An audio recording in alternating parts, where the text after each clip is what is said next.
So this is the mouth of the Cody River.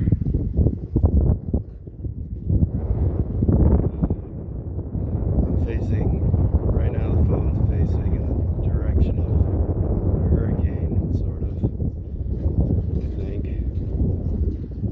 It's pretty calm, it's low tide.